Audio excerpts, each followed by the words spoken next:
আসসালামু আলাইকুম প্রিয় চাকরি প্রত্যাশী ভাই এবং বোনেরা, যে যেইখান থেকে এই মুহূর্তে আমাকে দেখতে পাচ্ছেন সবাইকে আন্তরিক অভিনন্দন এবং শুভেচ্ছা জানিয়ে শুরু করছি আজকের ভিডিও। তবে মূল ভিডিওতে যাওয়ার আগে অবশ্যই ভিডিওতে একটা লাইক করবেন এবং সেই সঙ্গে যারা যারা চ্যানেলে নতুন আছেন অবশ্যই চ্যানেলটি সাবস্ক্রাইব করে পাশে থাকার জন্য বিশেষভাবে অনুরোধ জানাচ্ছি। বাংলাদেশ সেনাবাহিনীতে সৈনিক পদে নিয়োগ কবে দিবে, এই প্রশ্নের উত্তর আমার কাছ থেকে শোনার জন্য অনেকেই আগ্রহী এবং এই প্রশ্ন কমেন্ট বক্সে বেশি আমার কাছে আসছে। তো একটা কথা বরাবরের মতোই বলতে চাই যে যাদের উচ্চতা 5 ফুট 6 ইঞ্চি ছেলেদের ক্ষেত্রে এবং মেয়েদের উচ্চতা 5 ফুট 2 ইঞ্চি সর্বনিম্ন, এবং বাংলাদেশের 64 জেলায় ছেলে এবং মেয়ে উভয়ই কিন্তু সৈনিক পদে চাকরির জন্য অ্যাপ্লিকেশন করতে পারবেন। এবং সেই সঙ্গে আরেকটা কথা বলে রাখি যে যাদের শারীরিক সমস্যা আছে বা বিভিন্ন ধরনের শরীরে কাটা-ছেঁড়া দাগ আছে, তারা কিন্তু আগে থেকেই ডাক্তারের শরণাপন্ন হওয়ার কথা আমি আমার আগের ভিডিওতেও বলেছিলাম। তো ভিডিওটা বেশি লং করব না, খুব দ্রুততার মধ্যেই মূল কথা বলেই ভিডিওটা আজকে শেষ করব। তো যারা কিনা আমাকে প্রতিনিয়ত প্রশ্ন করছেন যে ভাই বাংলাদেশ সেনাবাহিনীর সৈনিক পদে আসলে নিয়োগ কবে হবে, জিডি টেডে বা জেনারেল ডিউটি বা সাধারণ টেডে নিয়োগ বিজ্ঞপ্তিটা আসলে কবে আসে। তো আমি আমার আগের ভিডিওগুলোতে বলেছিলাম যে চলতি মাসের মধ্যেই বাংলাদেশ সেনাবাহিনীর সৈনিক পদের সার্কুলার দেওয়ার সম্ভাবনা ছিল, বাট এই মুহূর্তে এখনো আমি বিলিভ করি বা বিশ্বাস করি, আমি আগের ভিডিওতে বলেছিলাম যে এখনো এই মাসের মধ্যে দেওয়ার সম্ভাবনা আছে। কিন্তু অনেকের আসলে ধৈর্যের বাঁধ ভাঙছে না, মানে ভেঙে যাচ্ছে, অনেকেই আর ধৈর্য ধরতে পারছে না। তো তাদের কাছে আমার একটা রিকোয়েস্ট, ভাই প্লিজ কিছুদিন আর একটু অপেক্ষা করুন।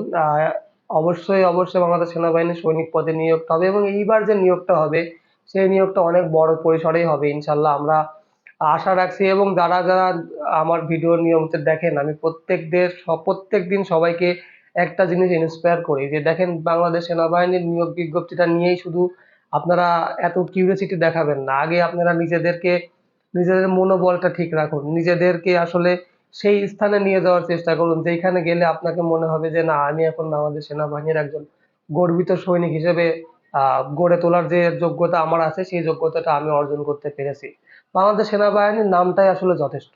এই বাহিনীতে চাকরি করতে চাই এরকম হাজারো যুবক যাদের শয়নে স্বপনে ধ্যানে গণে, মানে যে রক্তে মিশে আছে বাংলাদেশ সেনাবাহিনীতে সৈনিকের চাকরি করার যে স্বপ্নটা বা যে আকাঙ্ক্ষাটা, তো সেই আকাঙ্ক্ষাটা পূরণের লক্ষ্যে যে কোনো জিনিস যদি আপনি ইজিলি পেয়ে যান সেটার কিন্তু আর কোনো আসলে দাম থাকে না বা কদর থাকে না, যেটাই বলি।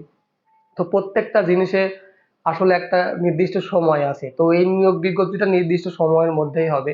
যারা কিনা নিয়োগ বিজ্ঞপ্তি নিয়ে এতটা উতলা হচ্ছেন তাদের কাছে আমি শুধু আরেকটু রিকোয়েস্ট করতে চাই যে ভাই প্লিজ আরেকটু কিছু সময় ধৈর্য ধারণ করেন। কারণ দেশের প্রেক্ষাপট অনুযায়ী, রাজনৈতিক প্রেক্ষাপট অনুযায়ী, বর্তমান দেশের যে চিত্র সেই চিত্র অনুযায়ী যে এত বড় একটা নিয়োগ বিজ্ঞপ্তি হুট করে পাবলিশ করে দেবে এরকমটা আসলে না। তো অনেক কিছু বোঝার পরেও আসলে অবুঝের মতো প্রশ্ন করেন। তো তাদের কাছে আমার একটা রিকোয়েস্ট থাকবে যে 17 বছর সর্বনিম্ন বয়স সেনাবাহিনীতে সৈনিক পদে চাকরির জন্য আবেদন করার ক্ষেত্রে।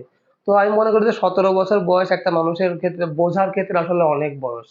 তো এই জিনিসটা আপনারা প্লিজ নিজেদের ধ্যানে জ্ঞানে একটু ধারণ করার চেষ্টা করুন যে সবসময় আসলে সবকিছু হয়ে ওঠে না। তবে আপনারা দৃঢ় বিশ্বাস রাখতে পারেন যে এই চলতি মাসের মধ্যেই কিন্তু বাংলাদেশ সেনাবাহিনীর সৈনিক পদের নিয়োগটা আসতে যাচ্ছে। এইবার যে নিয়োগটা হবে সেটা হচ্ছে ইতিহাসের সবথেকে বড় নিয়োগগুলোর মধ্যে একটি। প্রায় 10,000-এর উপরে সোলজার নিয়োগ হবে সারা বাংলাদেশ থেকে। ছেলে এবং মেয়ে উভয়ে চাকরি করতে পারবে, মানে অ্যাপ্লিকেশন করতে পারবেন। এবং এই অ্যাপ্লিকেশন করতে আপনার যে যোগ্যতার প্রয়োজন হবে সেটা হচ্ছে এসএসসি বা এসএসসি সমমান পরীক্ষায় বা দাখিল পরীক্ষায়, যারা মাদ্রাসাতে পড়েন দাখিল পরীক্ষায় সর্বনিম্ন জিপিএ 3 পয়েন্ট পেয়ে যদি আপনি উত্তীর্ণ হয়ে থাকেন তাহলে অবশ্যই কিন্তু বাংলাদেশ সেনাবাহিনীতে চাকরি করার জন্য আপনি অ্যাপ্লিকেশন করতে পারেন। এরপরে পর্যায়ক্রমে আপনার এসএমএস আসতে বা আপনার মাঠের যে নির্ধারিত ডেট দেওয়া হবে এর মধ্যে থেকে যদি আপনার কাগজপত্রে বা আপনার শারীরিক কোনো সমস্যা থেকে থাকে, এর আগেও যারা মাঠে দাঁড়িয়ে 2-4 বার আসলে ফেরত এসেছেন তাদের যদি কোনো রকম কোনো ত্রুটি বা বিচ্যুতি থাকে নিজের শরীরের উপর, তো এর চিকিৎসা করানোটা আমি মনে করি যে খুবই জরুরি। আমরা অনেকেই আছি যে নিজেদের দিকে নজর না দিয়ে শুধুমাত্র ফোকাস দিচ্ছি যে নিয়োগ বিজ্ঞপ্তিটা কবে হবে। তো প্লিজ এ থেকে বিরত থাকুন। জাস্ট সময় মতো আপনারা নিয়োগ বিজ্ঞপ্তিটা পেয়ে যাবেন। এবং সেই সঙ্গে একটা কথা সবসময় বলে রাখি যে যারা কিনা বাংলাদেশ সেনাবাহিনীতে চাকরি করতে ইচ্ছুক সৈনিক পদে, তারা কিন্তু সম্পূর্ণটা জানার শোনার পরেই কিন্তু বাংলাদেশ সেনাবাহিনীতে আসার জন্য প্রস্তুত হয় বা তারা ইচ্ছা জ্ঞাপন করে তাদের ফ্যাসিলিটি সম্পর্কে, ভবিষ্যৎ জীবন সম্পর্কে, বর্তমান দেশের পরিস্থিতি অনুযায়ী একজন বেকারত্বের যে কতটা কষ্ট যে আসলে মনের মধ্যে লুকিয়ে থাকে, এই সবকিছু বিষয় চিন্তা করার পরেই কিন্তু সে এই সিদ্ধান্ত উপনীত হয় যে বাংলাদেশ সেনাবাহিনীর সৈনিক পদে সে চাকরি করবে। কারণ আপনারা অনেকেই জানেন যে বাংলাদেশ সৈনিক পদে চাকরি করা কিন্তু মোটেও সহজ কোনো বিষয় না। এখানে যে পরিমাণ শারীরিক এবং মানসিক প্রেশার নিয়ে আপনাকে প্রতিটা দিন অতিক্রম করতে হবে, সেইটার চ্যালেঞ্জ মোকাবেলা করতে হলে অবশ্যই আপনাকে মানসিকভাবে কঠোর হতে হবে। আর একটা কথা বলে রাখি যে আপনারা হয়তো অনেকেই অবগত আছেন যে বিগত বাংলাদেশ সেনাবাহিনীতে খেলোয়াড় পদে যে নিয়োগটা দিয়েছিল অনেকের এসএমএস আসছিল না। তো এ নিয়ে আসলে অনেকেই অনেক দুশ্চিন্তায় ছিলেন। তো আমি একটা কথা বলেছিলাম যে আগামী রবিবারের মধ্যে ইনশাল্লাহ আপনারা সমস্ত এসএমএস গুলো পেয়ে যাবেন খেলোয়াড় পদে যারা আবেদন করেছিলেন। তো অলরেডি আমাকে অনেক ভাই কমেন্ট করেছেন যে তাদের এসএমএস চলে আসছে।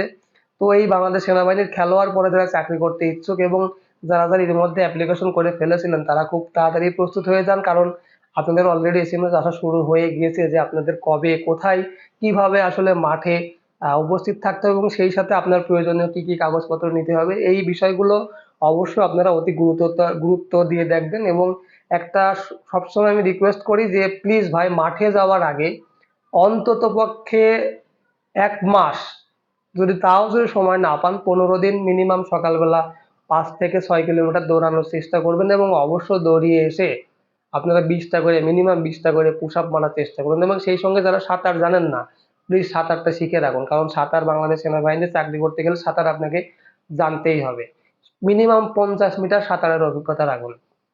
তো অনেক কথাই বলে ফেললাম, আজ আর বেশি কথা বাড়াচ্ছি না। পরবর্তী ভিডিও দেখার আমন্ত্রণ জানিয়ে অবশ্যই এখানে ভিডিওটা শেষ করব। তবে যাওয়ার আগে আরেকটা কথা বলে দেই, চাকরি সংক্রান্ত যদি আপনার মনের মধ্যে বিভিন্ন রকম প্রশ্ন থেকে থাকে তাহলে অবশ্যই আমাকে কমেন্ট বক্সে কমেন্ট করতে পারেন। সেই কমেন্টের সূত্র ধরেই আপনার রিপ্লাই ভিডিও বানানোর চেষ্টা করব, যা এরই ধারাবাহিকতা এর পরবর্তী ভিডিও কিন্তু অবশ্যই আসবে। তো যদি আপনার কোনো প্রশ্ন থেকে থাকে অবশ্যই আমাকে কমেন্টে জানাতে পারেন এবং সেই সঙ্গে পরবর্তী কমেন্টের ভিডিও জানানোর আবেদন জানিয়ে বা অনুরোধ জানিয়ে এখানেই শেষ করছি। আমি রাজ এখানেই বিদায় নিচ্ছি। সবাই ভালো থাকবেন, সুস্থ থাকবেন।